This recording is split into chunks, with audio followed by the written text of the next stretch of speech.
الحمد للہ رب العالمین والصلاة والسلام علی رسولہ الکریم اما بعد اعوذ باللہ من الشیطان الرجیم بسم اللہ الرحمن الرحیم رب اشرح لی صدری ویسر لی امری واحلل عقدۃ من لسانی یفقہوا قولی السلام علیکم ورحمۃ اللہ وبرکاتہ۔ جزاک اللہ، تھینک یو ویری مچ۔ اللہ تعالیٰ آپ کی عبادات قبول کرے۔ آپ لوگ آتے ہیں، کافی لوگ مجھے پتہ لگا دور سے بھی آتے ہیں ماشاءاللہ، دین کی محبت کے لیے، قرآن کی محبت کے لیے۔ اللہ تعالیٰ آپ کے دلوں میں قرآن کی محبت مزید مزین کر دیں اور ایمان کو مزید مزین کر دیں آپ کے دلوں میں۔ اللہ تعالیٰ آپ سب کو استقامت دیں۔ آج ایک تو تاکرات بھی ہے انشاءاللہ، تو کوشش کروں گا 45 منٹس کی بات کروں آج۔ اور میں نے کل کہا تھا کہ ڈے آف ججمنٹ کا ڈیٹیل آپ کو سینیریو ایک بتاؤں گا، اس کو انشاءاللہ میں نے کل پہ شفٹ کر دیا۔ تو کل ڈے آف ججمنٹ کے سارے ایونٹس جو روز آخرت ہے انشاءاللہ کرونولوجیکل آرڈر سے وہ کل ڈسکس کروں گا، کیونکہ آگے کی جو سورہز آ رہی ہیں اسپیشلی جو 30واں پارہ ہے اس میں اللہ سبحانہ و تعالیٰ نے مینشن کیا کہ دنیا ختم کیسے ہوگی اور ڈے آف ججمنٹ کی کافی باتیں ہیں۔ تو وہ ضروری ہے کہ جانے سے پہلے، کل آخری دن ہے میرا، جانے سے پہلے انشاءاللہ وہ بھی ریوائز کراؤں۔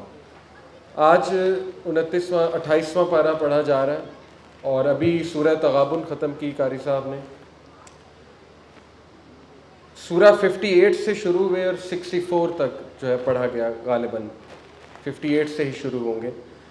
سورہ مجادلہ، تو کون کون سی سورہ آتی ہیں 28ویں پارے میں؟ سورہ مجادلہ، سورہ الحشر، سورہ الممتحنہ، سورہ صف، سورہ الجمعہ، سورہ المنافقون، سورہ تغابن، سورہ طلاق اور سورہ تحریم۔ یہ تقریباً 9 سورہ جو ہیں وہ 8 سورہ جو ہیں وہ اس میں ہے 28ویں پارے میں۔ سورہ مجادلہ کی تھیم کوئکلی، مجادلہ سے دیکھیں کیا مراد ہے۔ مجادلہ سے مراد ہے وہ کہ جس نے ڈسپیوٹ کیا، یا وہ جو کہ پلیڈ کرنے والی خاتون تھی، جس نے ندا لگائی، جس نے فریاد کی اللہ سے۔ یہ کون تھی؟ حضرت خولہ، جن کی صحابہ بہت عزت کرتے تھے۔ حضرت عمر صلی اللہ عنہ کے دور میں حضرت خولہ کی طرف سے جو سفارش آتی تھی حضرت عمر اسپیشلی اسے سنتے تھے۔ کیوں؟ کیونکہ حضرت عمر کہتے تھے کہ یہ وہ خاتون ہے کہ جس کا جواب ڈائریکٹلی اللہ تعالیٰ نے دیا۔ تو اس سورہ میں جو پہلی ورس ہے وہ میں آپ کے سامنے رکھتا ہوں۔ قد سمع اللہ قول التی تجادلک فی زوجہا، بے شک اللہ نے سن لی اس کی سپیچ، کس کی؟ the one who argues with you، جو آپ سے مجادلہ کر رہی ہیں، جو آپ سے کوئی میٹر پوچھنے آئی ہیں، آرگیو کر رہی ہیں۔ کیا میٹر تھا؟ ان کے جو شوہر تھے ان سے کوئی انبن چل رہی تھی، تو انہوں نے زہار کی یہ جو ہوتی ہے رسم، یہ عرب معاشرے میں تھی کہ شوہر کہہ دیتا تھا کہ تم آج سے اس طرح ہو جیسے میری ماں ہے میرے لیے، ایک محاورہ بنا ہوا تھا۔ تو یہ ہوتا تھا کہ اس سینٹینس سے جو ہے وہ ڈیورس ہو جاتی تھی۔ تو وہ خاتون یہ مسئلہ پوچھنے آئی، اس نے پلیڈ کیا اللہ کے نبی صلی اللہ علیہ وسلم سے، تو رسول اللہ صلی اللہ علیہ وسلم نے کہا کہ ڈیورس ہو گئی ہے، کیونکہ اس وقت یہی تھا، کسٹم یہ تھا۔ تو دیکھیں ہر جو قرآن کی صورت ہے اس کا ایک پس منظر ہے، اس کا سیرت سے تعلق ہے۔ ابن مسعود رضی اللہ عنہ کہتے ہیں قرآن کی کوئی آیت ایسی نہیں کہ مجھے نہ پتہ ہو یہ کب نازل ہوئی اور اس کا پس منظر کیا تھا۔ اس طرح سے قرآن پڑھیں تو سمجھ مزید آتا ہے، ظاہر ہے اللہ کی حکمت، اور یہ پتہ لگتا ہے کہ واقعی قرآن مجید اللہ کی سپیچ ہے اور حکمت سے بھرپور ہے، حکمت سے بھرا ہوا ہے۔ اور 23 سال میں جو واقعات پیش آئے ان کے پس منظر میں جو ہے آیات نازل ہوئی۔ تو اللہ کے نبی صلی اللہ علیہ وسلم نے جب سیکنڈ بار بھی انہیں یہی رپلائی کیا، انہوں نے ریپیٹ کیا سوال کو، تو انہوں نے پھر اللہ سے بہت زور لگا کے جو ہے وہ فریاد کی، بہت پلیڈ کیا اللہ سے، اور پھر یہ جو ہے آیات نازل ہوئی اور اللہ کے نبی صلی اللہ علیہ وسلم نے ان آیات کو تلاوت فرمایا۔ تو اللہ نے زہار کی رسم جو ہے اس کو نلیفائی کر دیا، منع فرمایا یہ کہنے سے، لیکن یہ کہ اس سے ڈیورس نہیں ہوتی، یہ اس کا بیک گراؤنڈ ہے۔ اور اللہ نے کہا کہ اللہ ہیئرز یور ڈائلاگ، اللہ نے تمہارا ڈائلاگ سن لیا ہے۔ انڈیڈ اللہ از ہیئرنگ، ان اللہ سمیع بصیر، بے شک اللہ سننے والا ہے، بے شک اللہ دیکھنے والا ہے۔ تو دیکھیں اللہ نے کئی ایسے لوگوں کے انسیڈنٹس قرآن میں مینشن کیے ہیں جس سے ہمیں اللہ یہ ثبوت دے رہے ہیں کہ اللہ سنتے ہیں۔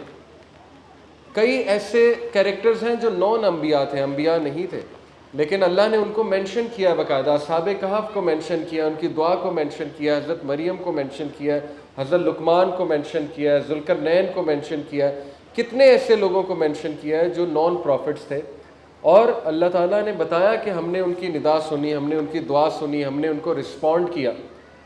یہ بڑی انکریجنگ بات ہے کہ اللہ سنتا ہے، اللہ بے شک سننے والا ہے، سمیع بصیر، اور بصیر ہے، دیکھنے والا ہے۔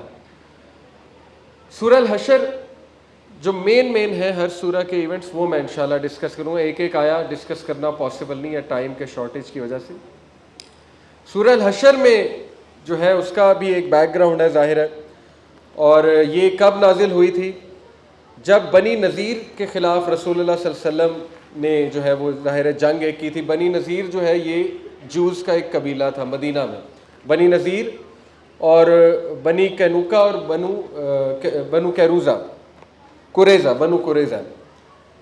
تو اس میں جو آیات ہیں وہ انشاءاللہ جو امپورٹنٹ آیات ہیں وہ میں آپ کے سامنے رکھوں گا۔ ایک تو بہت مشہور اس میں وہ آیا ہے جو پڑھتے ہیں ہم اکثر، هو اللہ الذی لا الہ الا هو عالم الغیب والشہادہ، اللہ کے خوبصورت ناموں کے حوالے سے۔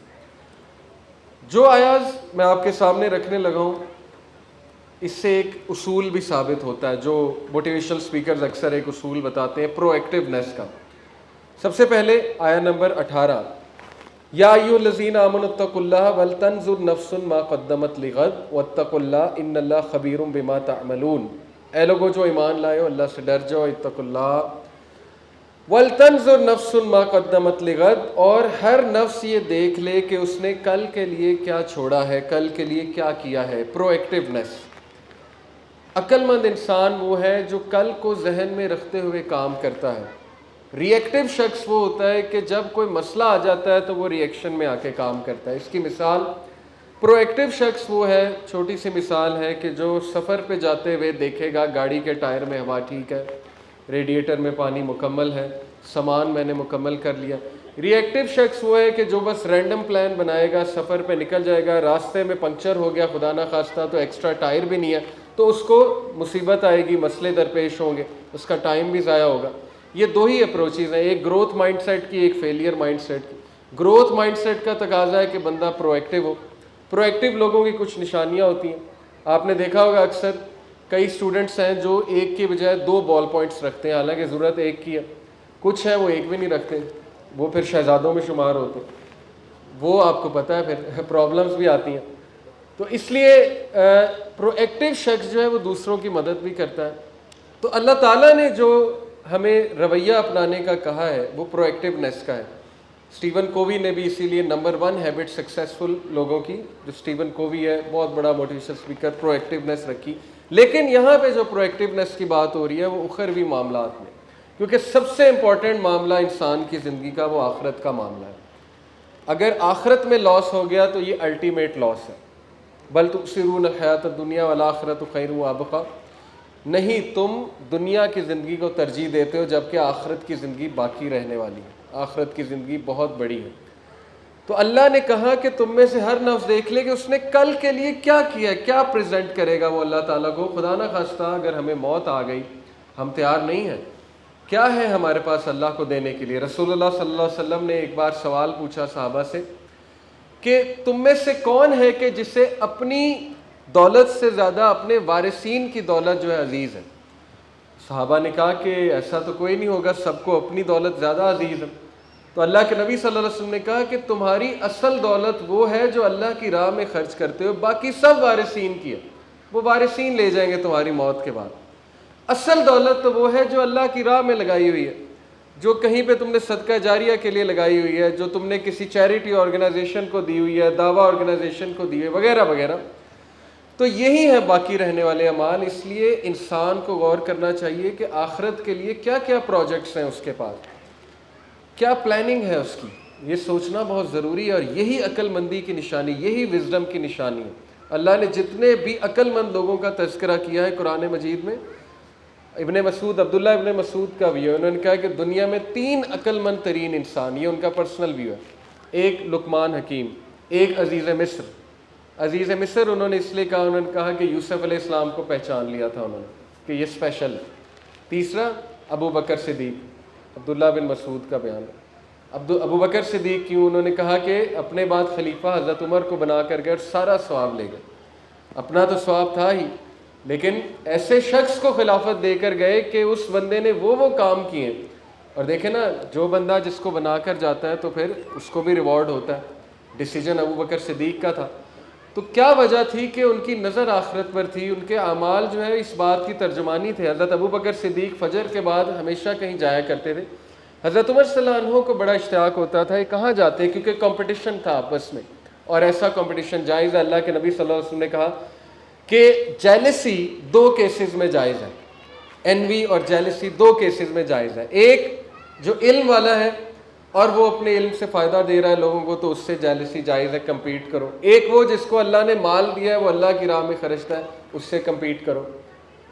تو حضرت عمر صلی اللہ عنہ کمپیٹ کرتے تھے باقاعدہ. تو کیا دیکھتے ہیں کہ ابو بکر صدیق فجر کے بعد ایک بوڑھی عورت کے خیمے میں جاتے ہیں روزانہ یا کوائٹ آفن، اور بوڑھی عورت اندھی تھی، اس کو نہیں پتا تھا یہ کون شخص ہے، کچھ بات بھی نہیں کرتے تھے، بس صفائی کرتے تھے، بکری سے دودھ نکالتے تھے، کچھ کھجوریں دیتے تھے اور آ جاتے تھے. تو حضرت عمر صلی اللہ عنہ نے بوڑھی عورت سے پوچھا کہ آپ جانتی ہیں کون ہے؟ خلیفہ وقت ہے نا ظاہر ہے. اس نے کہا کہ نہیں مجھے تو نہیں پتا، بھلا انسان ہے، آتا ہے، صفائی کرتا ہے، میرا خیال رکھتا ہے. تو حضرت عمر صلی اللہ عنہ کو اس وقت رونا آیا کہ واقعی ابو بکر صدیق کا مقابلہ تو بڑا مشکل ہے، دور خلافت میں یہ ٹائم نکالنا. بہرحال ابو بکر صدیق کی وفات ہو گئی. حضرت عمر نے اس عمل کو کنٹینیو کیا، بالکل صحیح روایات سے ثابت ہے واقعہ. حضرت عمر چپ کر کے آتے تھے، بوڑھی عورت کو نہیں پتا تھا کہ وہ شخص جو میری مدد کرنے آتا ہے وہ اب اس دنیا میں نہیں ہے. حضرت عمر نے کنٹینیو کیا. ایک بار بوڑھی عورت نے کہا کہ بیٹا تیرا ساتھی کہاں ہے جو پہلے آتا تھا؟ بہت حیران ہوئے عمر. کہتے ہیں کہ آپ کو کیسے پتا ہے؟ میں نے تو آپ کو شو بھی نہیں کیا. کہتی کہ وہ کھجوروں کی گٹھلی نکال کے دیتا تھا، تو کھجوریں گٹھلی کے ساتھ دیتا ہے. اللہ اکبر. یعنی احسان بھی کرنا ہے تو کس لیول کا کرنا ہے. ابو بکر صدیق کا مقابلہ نہیں ہے پوری امت میں. ایسے رسول اللہ صلی اللہ علیہ وسلم نے نہیں کہا میں نے دوست لیا اس شخص کو.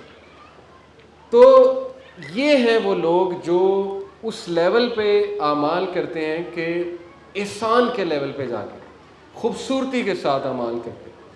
تو یہی اللہ کا حکم ہے کہ وَلْتَنْظُرْ نَفْسٌ مَا قَدَّمَتْ لِغَدٍ، دیکھ لو تم نے کل کے لیے کیا رکھا ہے. وَاتَّقُوا اللَّهَ، اور پھر کہا اللہ سے ڈر جاؤ. بی کانشیس آف اللہ، اپنے معاملات میں اللہ کو سامنے رکھو، اللہ سے ڈر کر چلو، کیونکہ یہ ایسا فلسفہ ہے تقوی اللہ کا جو انسان کے تمام مسائل کا حل ہے. At the end of the day بات خدا خوفی پہ آتی ہے ہر میٹر میں. نہ کوئی پولیس کا ڈر، نہ کوئی کورٹ کا ڈر، ایٹ دی اینڈ اللہ کا ہی ہوتا ہے. اس لیے ان اللہ خبیر بما تعملون، بے شک اللہ تعالیٰ جو تمہارے اعمال وہ جانتا ہے، ریکارڈ کر رہا ہے اللہ. اور اگلی آیا بہت خوبصورت کانسیپٹ ہے، وَلَا تَكُونُوا كَالَّذِينَ نَسُوا اللَّهَ فَأَنسَاهُمْ أَنفُسَهُمْ أُولَٰئِكَ هُمُ الْفَاسِقُونَ. اور کیا تو نے دیکھا اس شخص کی طرح نہ ہو جائیں، and be not like those who forgot اللہ، جو اللہ کو بھول گئے. تو پھر اللہ نے انہیں ان کا آپ بھلا دیا. اولئک هم الفاسقون، یہی لوگ فاسق. فاسق سے مراد ہے ڈس اوبیڈینٹ، سنفل. کیا مراد ہے کہ وہ اپنے آپ کو بھول گئے. خودی کا جو کنسیپٹ ہے، بہت سے لوگ خودی کے کنسیپٹ کو ڈیفائن کرتے ہیں کہ اپنے آپ کو جاننا. میں اس کو ریورس سمجھتا ہوں. جس نے اللہ کو پہچان لیا، اللہ کی معرفت حاصل ہو گئی، اس نے اپنے آپ کو پہچان لیا، اور یہی خودی ہے. وہ بندہ انڈیپینڈنٹ ہو جاتا ہے. سیلف ایکچولائزیشن کی سٹیج جسے ہم سائیکالوجی میں ابراہم میسلو نے پورا ہائرارکی آف نیڈ ایک تھیوری پڑھائی جاتی ہے بزنس سبجیکٹس میں. اس میں ٹاپ پر اس نے جو بیسک نیڈز جب پوری ہو جاتی ہیں نا انسان کی، ہنگر، سلیپ، جسمانی نیڈز، پھر اس کے بعد سیکورٹی نیڈز، لو کی نیڈ، سیلف اسٹیم کی نیڈ، تو سب سے پیک کی جو سٹیج آتی ہے اسے کہتے ہیں سیلف ایکچولائزیشن. اور اس نے کہا کہ بہت سے لوگ اس سٹیج پر پہنچتے ہیں، اور جب وہ اس سٹیج پر پہنچتے ہیں تو وہ دنیا میں ایسے ایسے کام کر جاتے ہیں کہ انسان حیران رہ جاتا ہے کہ یہ اتنے مضبوط کیسے ہیں، مینٹلی اسٹرانگ کیسے ہیں. اس کو سیلف ایکچولائزیشن کا وہی خودی کا کانسیپٹ ہے علامہ اقبال کا. لیکن میں سمجھتا ہوں کہ جتنا آپ اللہ کو جانیں گے، جتنا آپ اللہ رب العالمین کے ایٹریبیوٹس پہ ریسرچ کریں گے، اللہ کے ناموں پہ ریسرچ کریں گے، وہ آیات پہ تدبر کریں گے جو اللہ نے اپنی پاور میں بتائی ہیں، قرآن مجید میں موجود ہے، احادیث پہ غور کریں گے جو اللہ کے ایٹریبیوٹس پہ احادیث ہیں، آپ یقین کیجئے، آپ ان دعاؤں کے الفاظ پہ غور کریں کبھی جو صبح شام کے اذکار ہیں، جس میں اللہ سبحانہ و تعالیٰ کی پاور کا اندازہ ہوتا ہے انسان کو. حسن المسلم ایک ایپ ہے، اس کو ڈاؤن لوڈ کریں، وہاں صبح شام کے اذکار ہیں، آپ پڑھیں، ان دعاؤں کا ترجمہ دیکھیں، آپ کو اللہ تعالیٰ کی معرفت ہوگی. اور اللہ نے کہا نا قرآن مجید میں بے شک خشیت والے وہی ہیں جو علم والے ہیں، جن کو کس چیز کا علم ہے؟ اللہ سبحانہ و تعالیٰ کا علم ہے، ہو از اللہ۔ تو یہ اللہ کہہ رہے ہیں کہ جو اللہ کو بھول جاتا ہے اللہ اس کو اس کا آپ بھلا دیتا ہے۔ اپنا آپ بھلانے سے کیا مراد ہے کہ وہ بندہ پھر نیکی بدی کی پہچان کھو بیٹھتا ہے، یعنی اس کو شعور ہی نہیں ہوتا، وہ پھر ایسا گم ہو جاتا ہے دنیا میں، جیسے وہ حدیث میں بھی آتا ہے نا کہ اللہ کے نبی صلی اللہ علیہ وسلم نے فرمایا کہ جو کوئی دنیا کے بارے میں زیادہ کنسرنڈ ہے آخرت کو بھلا کے، اللہ اس کے افیئرس کو پھیلا دیتا ہے، اسکیٹر کر دیتا ہے۔ اللہ اسکیٹرز ہز افیئرز، اللہ اس کے افیئرس کو پھیلا دیتا ہے اور اس کو پریشانیاں آتی ہیں بہت زیادہ، اور دنیا کے وہ پیچھے بھاگتا ہے اور دنیا اس کے آگے بھاگتی ہے۔ اور وائس ورسا ہے وہ شخص جو آخرت کو مین کنسرن بناتا ہے۔ اور آخرت کو مین کنسرن بنانے کا یہ مطلب نہیں ہے کہ دنیا چھوڑ دو، آخرت کو مین کنسرن بنانا وہ بڑا واضح ہو جاتا ہے ایک بندے کی باڈی لینگویج سے، اس کے ڈیسیجن میکنگ سے، the way that person spends the day, اس کے شادی بیاہ کرنے کے طریقے سے، ہر چیز میں وہ دین کو پریفرنس دے رہا ہوتا ہے، وہ شخص حلال اور حرام کی تمیز رکھ رہا ہوتا ہے۔ تو اس کا مطلب وہ آخرہ اورینٹیڈ انسان ہے، اس نے باقاعدہ دن متعین کیے ہوتے ہیں، میں نے کس دن چیریٹی کرنی ہے، میں نے نیک اعمال کیسے کرنے ہیں، سب کچھ پلان میں اس کے شامل۔ تو پھر اس کے بارے میں اللہ کے نبی صلی اللہ علیہ وسلم نے کہا اللہ تعالیٰ اس کے تمام معاملات کو سمیٹ لیتا ہے اور دنیا اس کے پیچھے بھاگتی ہے اور وہ دنیا کے آگے بھاگتا ہے۔ یہ ہے اصل میں اللہ تعالیٰ کا وعدہ۔ اپنے آپ کو بھلانے سے مراد کہ وہ بندہ نیک اعمال کرنا بھول جاتا ہے، اللہ معاف کرے، یہ وہ سٹیٹ ہے کہ اللہ تعالیٰ جو ہے اس کو تھوڑا سا جالٹ دینے کے لیے، پنش کرنے کے لیے ایسی سٹیٹ میں پہنچاتا ہے۔ جیسے اللہ کے نبی صلی اللہ علیہ وسلم نے کہا کہ جب انسان گناہ کرتا ہے تو اس کے دل پہ کالا دھبا لگ جاتا ہے، اور اگر وہ توبہ نہ کرے تو وہ بڑھتا جاتا ہے اور وہ پورے دل کو کور کر لیتا ہے۔ کلا بل ران علی قلوبہم، یہ سورہ مطففین میں بھی ہے نا کہ ران ہے، ان کے دل پہ کور ہے، جو قرآن مجید سمجھ ہی نہیں آتی انہیں۔ یہ ان کے بارے میں جو ایروگنٹ کافر تھے ان کے بارے میں ہے۔ لیکن یہ کہ اگر گناہ پہ گناہ انسان کرتا رہے اور توبہ بھی نہ کرے تو ظاہر ہے کہ دل پہ وہ کالے بادل چھا جاتے ہیں، وہ دھبا بڑھتا جاتا ہے۔ اس لیے ہر وقت اللہ کے بارے میں کانشیس ہونا۔ علامہ اقبال نے بھی تعریف کی اسپیشلی ان نوجوانوں کی، جھپٹنا پلٹنا پلٹ کر جھپٹنا لہو گرم رکھنے کا ہے ایک بہانہ، کہ مومن کم بیک کرتا ہے، مومن بار بار آتا ہے اللہ کے پاس، ہمت نہیں ہارتا ہے۔ شیطان جو ہے وہ پیچھے پڑا رہے گا، تا حیات پیچھے پڑا رہے گا، موت کے وقت بھی آئے گا، لیکن مومن کی جو عادت ہے کم بیک کرنے کی، بار بار اللہ کے پاس آنے کی، بار بار اللہ سے رجوع کرنے کی، یہ عادت انشاءاللہ اسے بچا لے گی، اس ٹائم بھی بچا لے گی۔ اس لیے ہمت نہیں ہارنی چاہیے اور نہیں بھولنا چاہیے انسان کو اپنا مقصد، یاد دہانی ہوتی رہنی چاہیے۔ پھر ظاہر ہے کہ هو اللہ الذی لا الہ الا هو عالم الغیب والشہادۃ هو الرحمن الرحیم، اللہ کے ایٹریبیوٹس، الملک، القدوس، السلام، المؤمن، یا پڑھیں مطلب کیا اللہ تعالیٰ کی شان ہے۔ الملک دا سوورن، مالک یعنی کنگ، القدوس دا پیور، السلام دی پرفیکشن، المؤمن دا بسٹور of faith, المہیمن the اوورسیئر، Aziz the exalted in might, الجبار compel کرنے والا، مسلط کرنے والا، الجبار، المتکبر دا سپیریئر، پرائیڈ والا، تکبر اللہ کی چادر ہے۔ اور بھی اللہ کے ایٹریبیوٹس بہت مشہور یہ آیات ہم پڑھتے ہیں، الخالق، الباری، المصور۔ الباری کا مطلب ہے دا انوینٹر، انوینٹ کرنے والا، دا کریٹر، الخالق۔ المصور، دا فیشنر۔ لہ الاسماء الحسنی، تمام خوبصورت نام اللہ سبحانہ و تعالیٰ کے ہیں۔ جو کچھ بھی زمین اور آسمان میں ہے وہ اللہ کی تسبیح بیان کرے۔ یسبح لہ ما فی السماوات والارض وہو العزیز الحکیم، اور اللہ العزیز ہے، بہت طاقتور ہے، بہت طاقتور ہے، الحکیم ہے اور سب سے زیادہ وائز ہے۔ یہ اللہ کا ایسا تعارف ہے کہ نان مسلمز کو یہ آیات آپ پڑھائیں وہ فیسنیٹ ہوں گے کہ اگر یہ گاڈ ہے تو why should we not worship such a God. God is all powerful, omnipotent, God جو ہے وہ اس کا مقابلہ ہی نہیں ہے۔ تو یہ سورہ حشر میں اللہ تعالیٰ نے اپنے ایٹریبیوٹس بتایا۔ سورہ الممتحنہ یہ انشاءاللہ جو ہے وہ ہم اس کی آیت نمبر 8 میں آپ کو بتاؤں گا، بہت امپورٹنٹ کانسیپٹ ہے اس میں اللہ تعالیٰ ہمیں ایک اہم حکم دیتے ہیں جو انفارچونیٹلی ہمارے ہاں ایک سوچ پائی جاتی ہے نا کہ جو نان مسلم ہے وہ اس کو ہم بالکل یہ چھوت سمجھتے ہیں.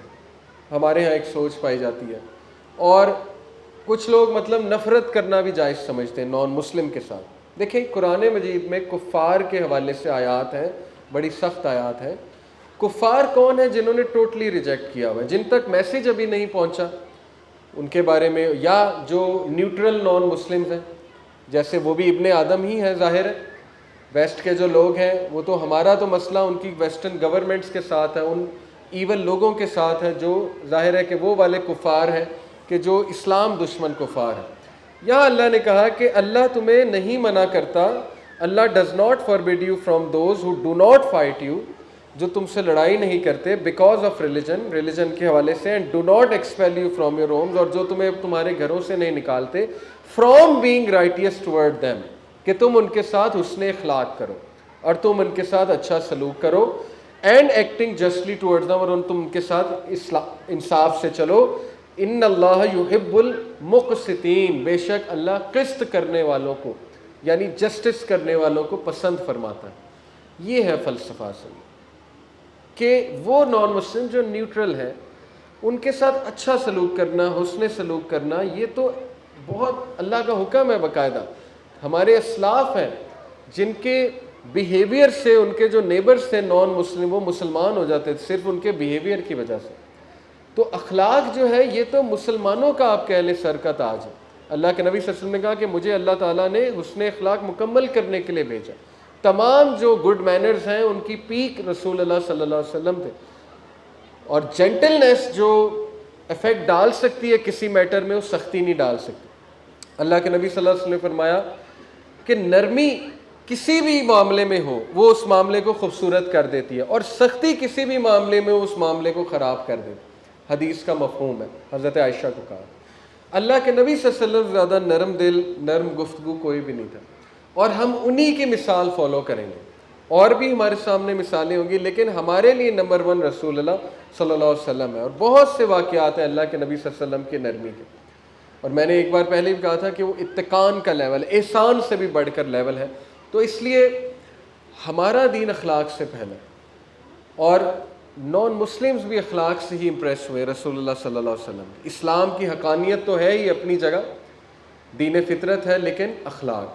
تو یہ بڑا اہم حکم میں سمجھتا ہوں کہ میں بتانا چاہتا تھا آپ لوگوں کو. سورہ صف چیپٹر 61 اس میں دوسری آیا, یا ایھا الذین آمنوا لم تقولون ما لا تفعلون, اے لوگوں جو ایمان لائے ہو کیوں وہ بات کرتے ہو جس پہ خود عمل نہیں کرتے, جو خود نہیں کرتے وہ بات کیوں کرتے ہو. اس پر پورا میں نے آرٹیکل پڑھا جاننے کے لیے, کیونکہ ظاہر ہے کچھ لوگ سوال کرتے ہیں کہ نہیں دیکھیں اگر میں ایک کام نہیں کر رہا تو اس کا مطلب میں نہیں انل منکر نہ کروں, یعنی برائی سے نہ روکوں. تو ایسی بات نہیں ہے. یہ کس حوالے سے حکم دیا جا رہا ہے؟ یہ اس حوالے سے ہے کہ دیکھو مثال کے طور پہ ایک بندہ بڑھ چڑھ کے ممبر پر بڑی بڑی باتیں کرتا ہے جا کے, لیکن اکیلے میں آ کے وہ اس برائی سے خود نہیں بچا ہوا ہے, جان بوجھ کے نہیں بچا ہوا ہے, یعنی ایفرٹ بھی نہیں کر رہا ہے, اس کے دل میں نفاق ہے, فسق ہے.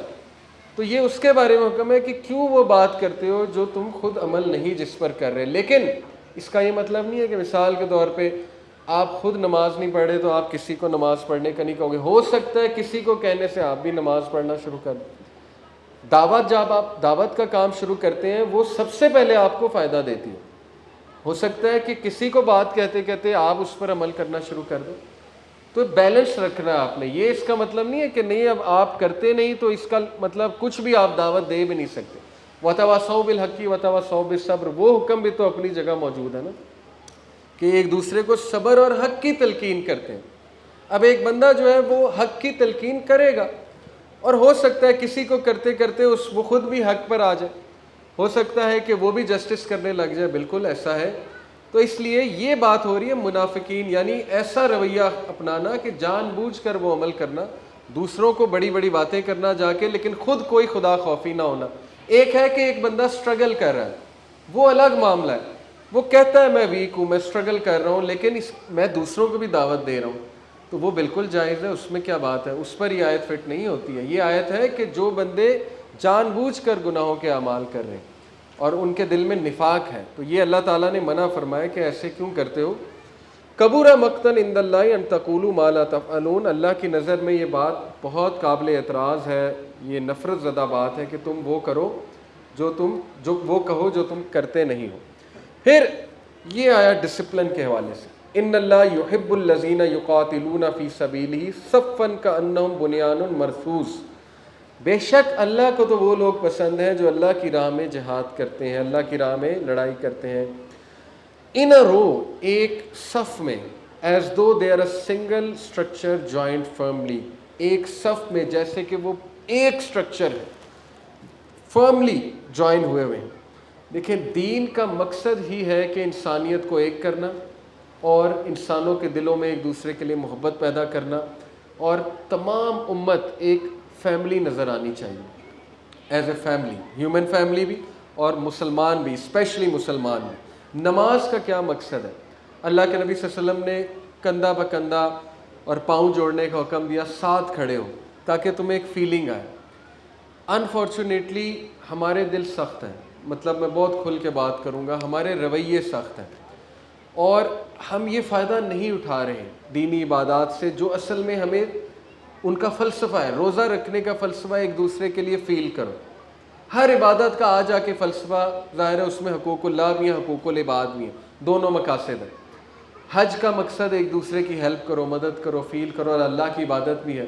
زکوٰۃ کا مقصد آپ دیکھ لیں، ہر عبادت کا مقصد آ جا کے یہی ہے کہ تم ایک فیملی ہو۔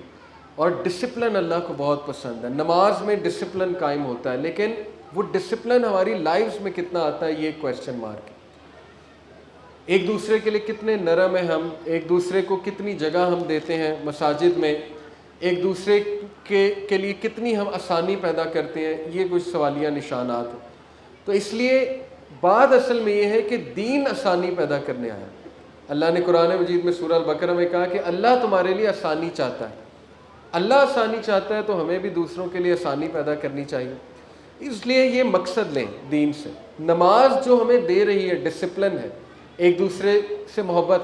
السلام علیکم ورحمۃ اللہ کا کیا مطلب ہے؟ جب ہم ساری دعائیں کر کے سلام رائٹ پر اور لیفٹ پر، وہ ہم سب کو کیا کہہ رہے ہیں کہ تم پر سلامتی ہو، رحمت ہو، ہم باقاعدہ ان پر سلامتی اور رحمت بھیج رہے ہیں۔ تو اس کے بعد وہی رویہ ریئل لائف میں آنا چاہیے، جیسے ہی مسجد سے باہر نکلیں کہ ایک دوسرے کے لیے نرم ہو، ایک دوسرے پہ سلامتی اور رحمت بھیجیں۔ وہی رویہ پھر ظاہرہ جوتی اتارتے ہوئے آنا چاہیے کہ ایک لائن میں جوتیاں سیٹ ہونی چاہیے، ڈسپلن ہے۔ لیکن نماز پڑھتے ہی سلام پھیرتے ہی ہم ڈسپلن کی دھجیاں اڑا دیتے ہیں۔ لوگ نماز پڑھ رہے ہوتے ہیں، ہم ان کے آگے سے گزر جاتے ہیں، ہمارا بس نہیں چل رہا ہوتا کہ کسی طرح بس یہاں سے اٹھیں اور اٹھ کر یہاں سے بس فرار ہو مسجد سے، جبکہ حدیث میں آتا ہے، بلکہ اگر آپ چاہتے ہیں کہ اینجلز آپ کے لیے دعا کریں مغفرت کی، تو اللہ کے نبی صلی اللہ علیہ وسلم کی حدیث ہے کہ جب تک انسان اس جگہ پر سلام پھیر کر ذکر کرتا ہے تب تک فرشتے اس کے لیے استغفار کرتے ہیں کہ اللہ اسے معاف کر دے، اللہ اسے معاف، فرشتے وہاں آئے ہوتے ہیں۔ تو اس لیے وہ مقاصد لینے چاہیے۔ دین جو ہے یہ پریکٹیکل ہے، یہ صرف جو ہے وہ عبادات کا نام نہیں ہے، عبادات سے وہ چیز پریکٹیکلی ہماری لائفز میں آنی چاہیے۔ اس پہ بہت ہمیں غور کرنا چاہیے کہ پریکٹیکلی وہ چیز ہمیں کیا سکھا رہی ہے۔ قومیں ڈسپلن سے بنتی ہیں، جاپنیز قوم جو ہے صرف اور صرف ڈسپلن کی وجہ سے کھڑی ہوئی۔ ہمیں قوموں کی مثال دیتے ہوئے نہیں شرمانا چاہیے، چاہے وہ نان مسلمز ہیں۔ ہیروشیما ناگاساکی کے بعد ڈسٹرائے ہو گئی تھی وہ قوم، لیکن with in years, literally with in years وہ لوگ کھڑے ہوئے۔ ڈسپلن، سامورائی کلچر میں بہت ڈسپلن ہے۔ اور ورلڈ کپ فٹ بال کا 2018 کا میری آنکھوں دیکھا واقعہ ہے، جاپنیز قوم جاپان نکل گیا ورلڈ کپ سے، میچ ہار گئے، پورا اسٹیڈیم صاف کر کے گئے جاپانی لوگ، حالانکہ وہ گند کسی اور کا پھیلایا ہوا ہے۔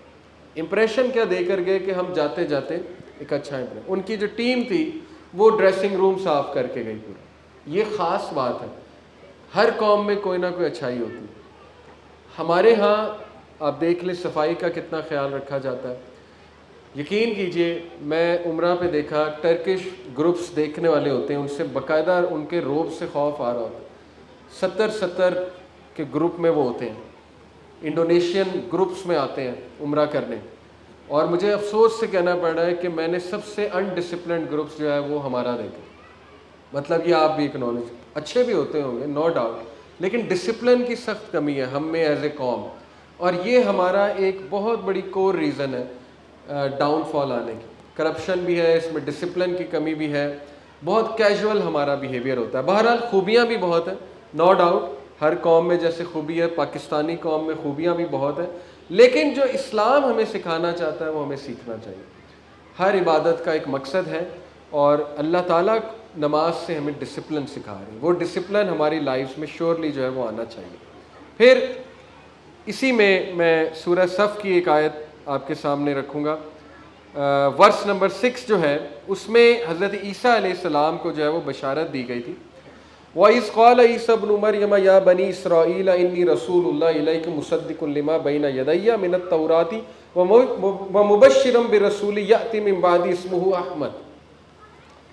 اور اے نبی ان کو بتائیے کہ جب عیسیٰ ابن مریم نے کہا اے بنی اسرائیل بے شک میں اللہ کا رسول ہوں، اور میں کنفرم کر رہا ہوں کس بات کو، وہ کہ جو مجھ سے پہلے یعنی میں تورات کو کنفرم کر رہا ہوں، اور میں تمہیں بشارت دیتا ہوں ایک رسول کی اپنے بعد جس کا کہ نام ہوگا احمد۔ اب احمد اور محمد صلی اللہ علیہ وسلم یہ جو دونوں نام ہیں یہ حمدہ سے نکلے ہیں، ان کا روٹ ورڈ حمدہ ہے، جس کا مطلب ہے کہ حمد بیان کی جائے، پریز، تعریف کی جائے۔ اور John, book of John chapter 14 verse 16 Bible میں، اس میں بک آف جان ہے، وہاں پر عیسیٰ علیہ السلام کے کچھ الفاظ موجود ہیں ابھی تک۔ وہ کیا ہے میں آپ کو سناتا ہوں۔ And I will ask the father, میں فادر کو کہوں گا، یعنی ببلیکل لینگویج میں فادر گاڈ کو کہتے ہیں، and he will give you another پیریکلائٹوس to be with you forever. پیریکلائٹوس کیا ہوتا ہے؟ عیسیٰ علیہ السلام کے الفاظ موجود ہیں کہ میں رب سے دعا کروں گا، اگر ہم اردو لینگویج میں ٹرانسلیٹ کریں، اور وہ تمہیں ایک اور پیریکلائٹوس دے گا۔ پیریکلائٹوس گریک ورڈ ہے جس کا مطلب ہوتا ہے دا پریزڈ ون، احمد ہے پیریکلائٹوس، گریک میں، عربی میں احمد ہے پیریکلائٹوس۔ پھر ان کی جو یہ گاسپل آف بارنبس ہے، جس کو کرسچن جو پادری جو ہیں وہ ریجیکٹ کر دیتے ہیں، وہ کہتے ہیں کہ نہیں یہ انوتھینٹک ہے، یہ ہے وہ ہے، اور انہوں نے چھپائی ہوئی ہے عوام الناس سے۔ گاسپل آف بارنبس ویٹیکن میں موجود ہے، اس میں تو اتنی بار احمد ورڈ باقاعدہ لٹرلی وہاں احمد لکھا ہوا ہے، اتنی بار رسول اللہ صلی اللہ علیہ وسلم کا ذکر آیا گاسپل آف بارنبس میں۔ بک آف آئزایہ میں اتنی کلیئر آیا ہے، میں نے خود دیکھی ہے۔ ظاہر ہے کہ جو بائبل ہے وہ ساری کی ساری تو انجیل نہیں ہے، اس میں اولڈ ٹیسٹمنٹ تورا کا کچھ پارٹ ہے، نیو ٹیسٹمنٹ انجیل کا کچھ پارٹ ہے۔ ہم یہ بھی نہیں کہہ سکتے کہ ساری کی ساری انجیل ہے، نہ یہ کہہ سکتے ساری کی ساری انجیل ہے ہی نہیں، ظاہر ہے کچھ پارٹ تو موجود ہوگا۔ تو بک آف آئزایہ میں اتنی کلیئر آیا ہے، وہ آیا یہ ہے کہ and then the book is delivered to the one who is illiterate, who is unlettered، اور پھر کتاب اس کو دی جائے گی جو امی ہے۔ یہ باقاعدہ اس میں بک آف آئزایہ میں آیت ہے، اور کہا جائے گا پڑھ، ریڈ، اور وہ کہے گا آئی کین ناٹ ریڈ۔ اب مجھے آپ بتائیں اس سے زیادہ کلیئر سائن اور کیا ہے؟ لیکن ان کی ہٹ درمی ہے کہ وہ اس کی تعویل کر دیتے ہیں کہ نہیں نہیں یہ فلانا ڈسائپل تھا عیسیٰ علیہ السلام کا، یہ اس کے بارے میں۔ تو یہ ہٹ درمی ہے۔ ظاہر ہے کہ نشانات ایسے موجود ہیں، اور اس طرح اللہ تعالیٰ نے واضح کیا ہوا ہے ہر کتاب میں۔ ہندوؤں کی کتابیں آپ دیکھ لیں، ڈاکٹر ذاکر نائک نے اس پہ بڑا کام کیا، ان کے لیکچر سنیں کہ پروفیسی آف رسول اللہ صلی اللہ علیہ وسلم ان ادر ریلیجس اسکرپچرز، ہر کتاب میں رسول اللہ صلی اللہ علیہ وسلم کے جو ہے وہ اپنشد میں کتنی کلیئر کٹ آیا ہے کہ وہ مسیحا جو دنیا کو اندھیروں سے نکالے گا وہ کھجوروں والے شہر میں آئے گا۔ مکہ کا ذکر ہے باقاعدہ، اتنی کلیئر آیا ہے اپنشد میں۔ اور بھی بہت سے سائنز ہیں کہ وہاں پر ایک پانی کا کنواں ہوگا، زمزم کی طرف اشارہ، بہت سی باتیں ہیں بہرحال۔ تو لیکن یہ کہ انہوں نے ایکسیپٹ نہیں کیا رسول اللہ صلی اللہ علیہ وسلم کو۔ ان کے جو پادری ہیں، ان کے جو بڑے ہیں، جو ریبائز ہیں، ان کے جو پنڈت ہیں، تو یہ لوگ مجرموں میں سے ہیں۔ ظاہر ہے کہ پھر اللہ تعالیٰ ان کو پوچھے گا کہ حق کو تم نے جو ہے وہ کیوں چھپا لیا۔ پھر سورہ جمعہ کی طرف آتے ہیں، تو سورہ جمعہ میں آیت نمبر 2 میں پڑھنا چاہوں گا۔ هو الذی بعث فی الامیین رسولا منہم یتلو علیہم آیاتہ ویزکیہم ویعلمہم الکتاب والحکمہ وان کانوا من قبل لفی ضلال مبین۔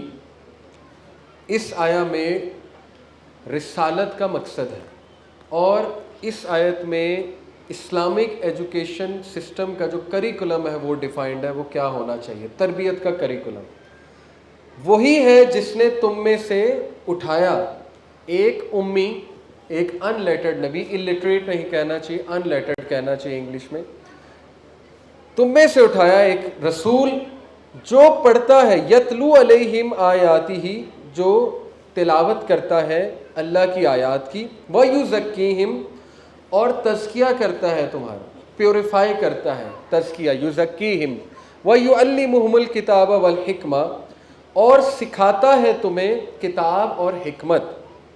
اور اس سے پہلے although they were before، اس سے پہلے تم لوگ بہت غلطی پر تھے، ایرر پر تھے، یعنی تم لوگوں کو نہیں سمجھ تھی، حلال اور حرام کی سمجھ نہیں تھی.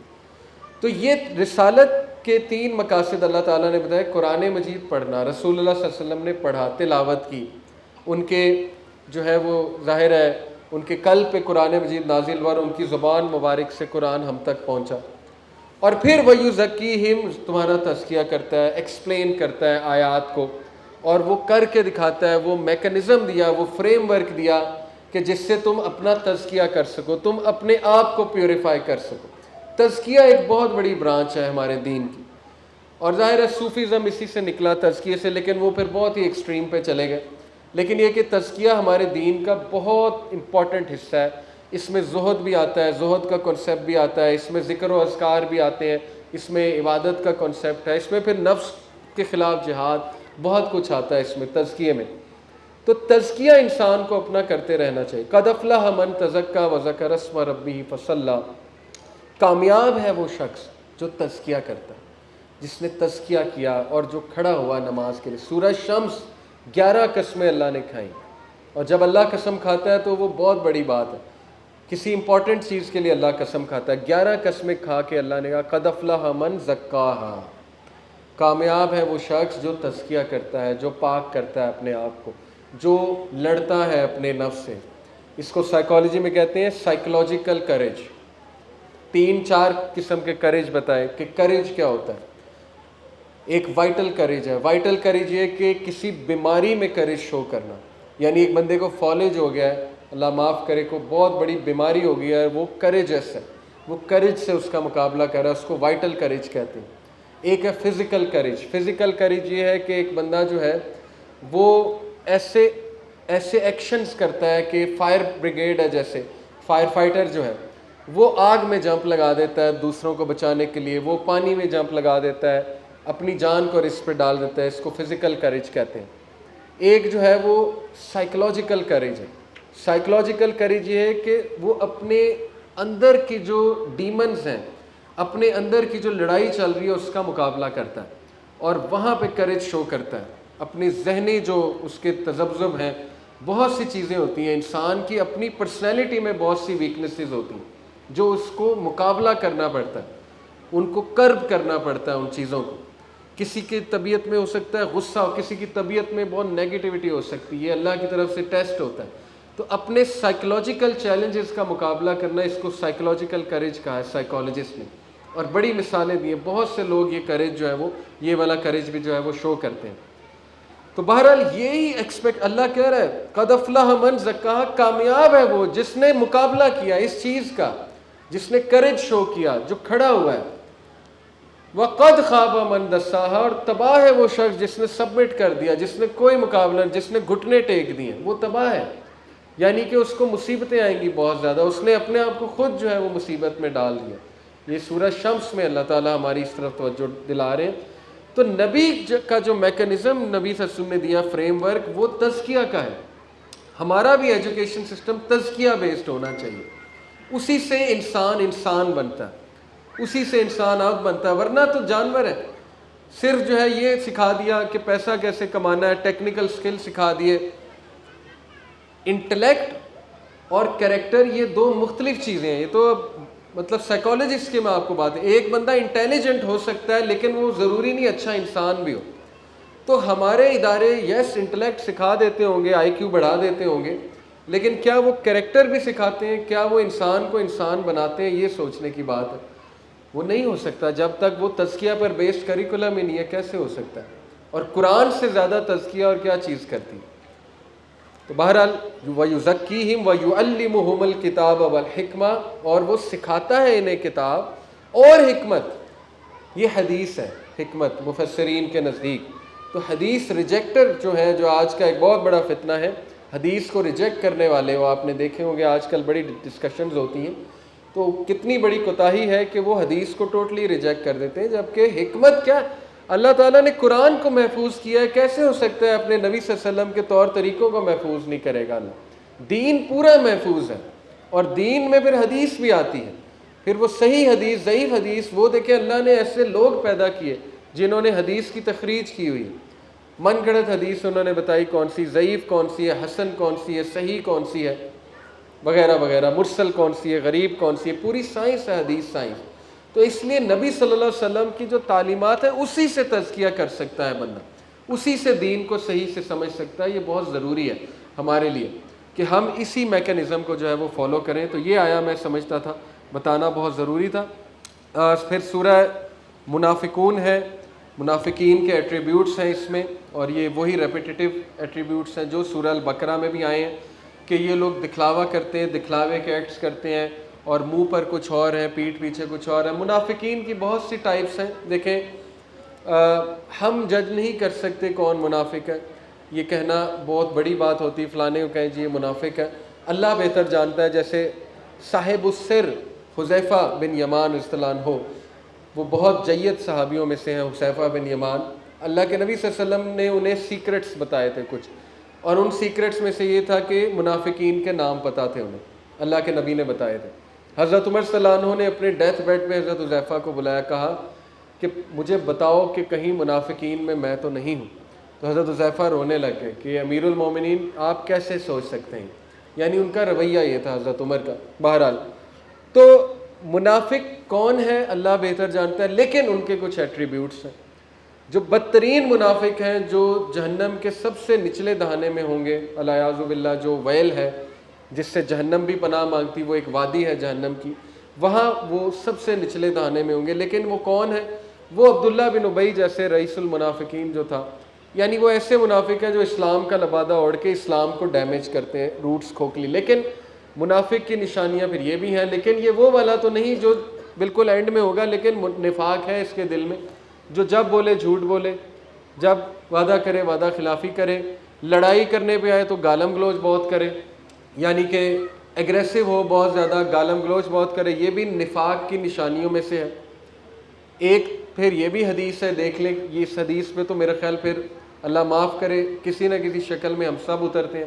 اللہ کے نبی صلی اللہ علیہ وسلم نے کہا کہ فجر اور عشاء کی باجماعت نماز منافقین کے لیے بھاری ہے۔ تو پھر تو منافق جو ہے وہ آپ سوچ لیں پھر صحابہ کا کیا کیٹیگری تھی۔ وہ جو شخص فجر میں نہیں آتا تھا صحابہ اسے منافق سمجھتے تھے، مطلب اس سے دور دور ہوتے تھے۔ تو اینی وے وہ تو خیر سوسائٹی کچھ اور تھی۔ بہرحال تو یہ ہے کہ ہر بندے کو منافق نہیں کہنا چاہیے، نہ ہی جج کرنا چاہیے، لیکن منافق انسان کو دیکھنا چاہیے کہیں میں تو منافق نہیں ہوں، مجھ میں تو نفاق نہیں آ گیا۔ اللہم طہرنا قلوبنا من النفاق واعمالنا من الریا، یہ دعا بھی سکھائی نفاق سے بچنے کی۔ سورہ تغابن کی ورس نمبر 11 میں سنانا چاہوں گا انشاءاللہ۔ اس میں اللہ تعالیٰ ایک کانسیپٹ ہمیں بتاتے ہیں، ما اصاب من مصیبت الا باذن اللہ ومن یؤمن باللہ یہدی قلبہ واللہ بکل شیء علیم۔ کوئی مصیبت تم پر نہیں آتی ایکسیپٹ باذن اللہ، اللہ کے اذن کے سوا۔ یہ بڑا اسٹرانگ کانسیپٹ ہے۔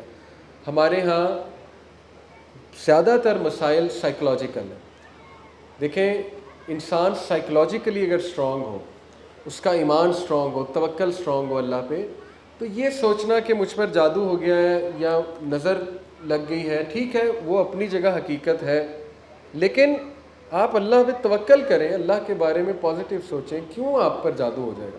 اللہ نے پروٹیکشن دی ہوئی ہے انسان کو بہت زیادہ۔ ہر بات پر وہم نہیں کرنا چاہیے۔ اللہ کے اذن کے بغیر کچھ نہیں ہو سکتا۔ اللہ کی اجازت آئے گی تو کوئی مصیبت آئے گی، اور اس میں بھی کوئی خیر ہوگی، اللہ کو سکھانا چاہیں گے، اللہ کو تعلیم دینا چاہیں گے، لیکن اس کے علاوہ تو کوئی آپ کو نقصان نہیں پہنچا سکتا۔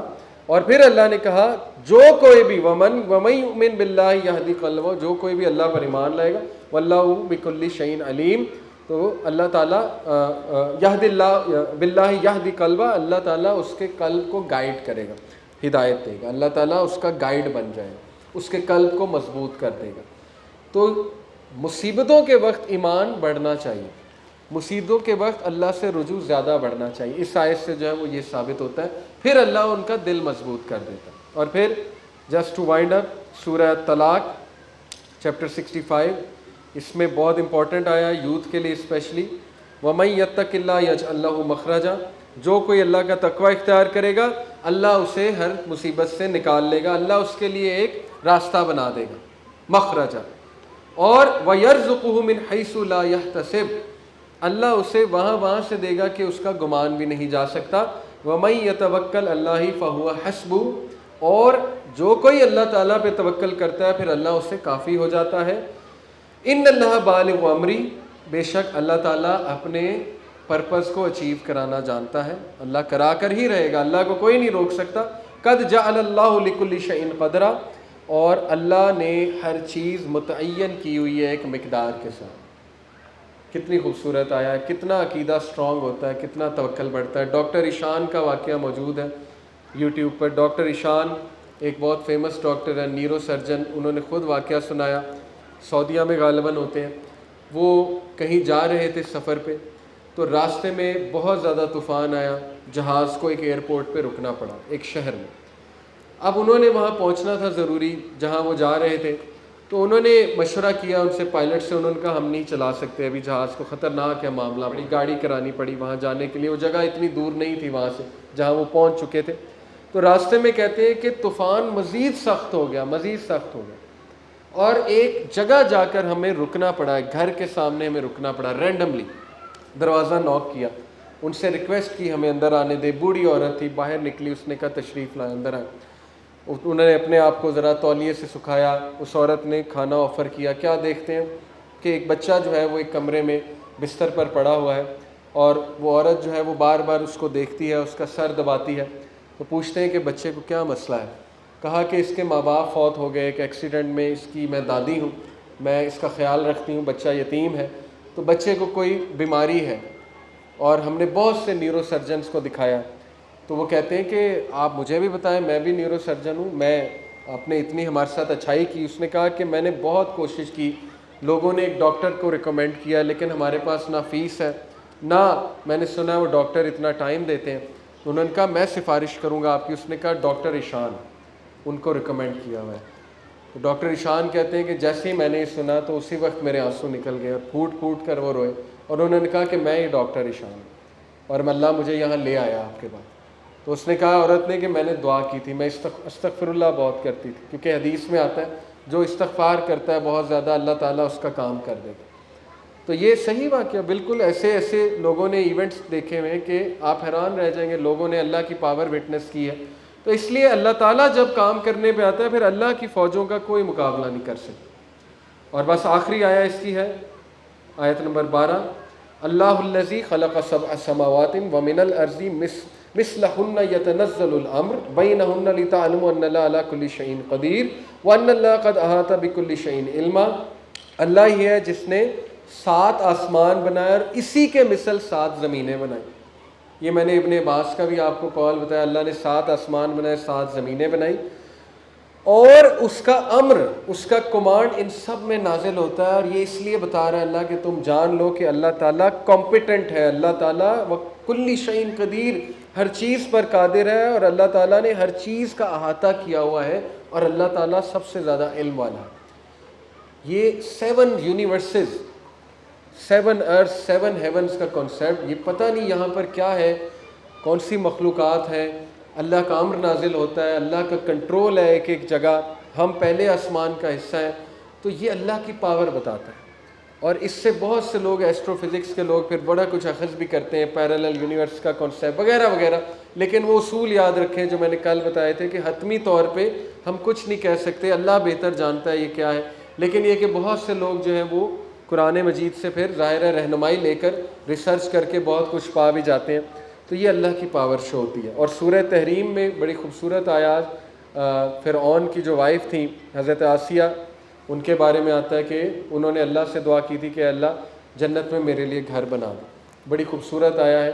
تو وہ بھی ہمیں دعا کرنی چاہیے. دیکھیں ان کی نظر جنت پہ لگی ہوئی تھی, اور یہ پاسبل ہے کہ ایک خبیث انسان کی کوئی نیک بیوی ہو, یا وائس ورثہ, یہ پاسبل ہوتا ہے. لیکن یہ ایک ایکسیپشنل کیس ہے. جنرلی یہی ہوتا ہے کہ نیکوں کے لیے نیک ہے، بدوں کے لیے بد ہے، لیکن یہ کہ ایکسیپشنل کیسز بھی ہوتے ہیں۔ بہرحال اللہ سے نیک اولاد پلس نیک ہمیں خاوند اور بیویاں مانگنی چاہیے۔ اس کے لیے دعا ربنا هب لنا من ازواجنا وذریاتنا قرۃ اعین واجعلنا للمتقین اماما، یہ بہت پڑھنا چاہیے۔ وہ لوگ جو رشتوں کے حوالے سے پریشان ہیں، اللہ دینے والا ہے، اللہ کے خزانوں میں کوئی کمی نہیں ہے، اللہ سے کھل کے مانگیں اور اللہ تعالیٰ سے شرمائے نہ مانگتے ہوئے، اللہ ضرور دے گا۔ تو آج یہیں پر بات ختم کروں گا، لیکن مجھے بس 5-6 منٹ آپ لوگوں کے چاہیے، کچھ ضروری میں نے بات کرنی ہے یوتھ کلب کے حوالے سے۔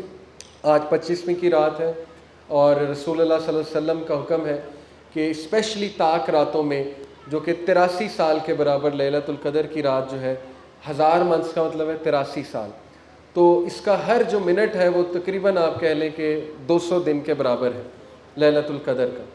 تو آپ سوچیں کہ آپ 1 منٹ کوئی ذکر کریں یا عبادت کریں تو وہ تقریباً اتنے دن کی جو ہے عبادت ہوگی۔ اور رسول اللہ صلی اللہ علیہ وسلم ان راتوں میں بہت جنرس ہو جاتے تھے، بہت جنرس۔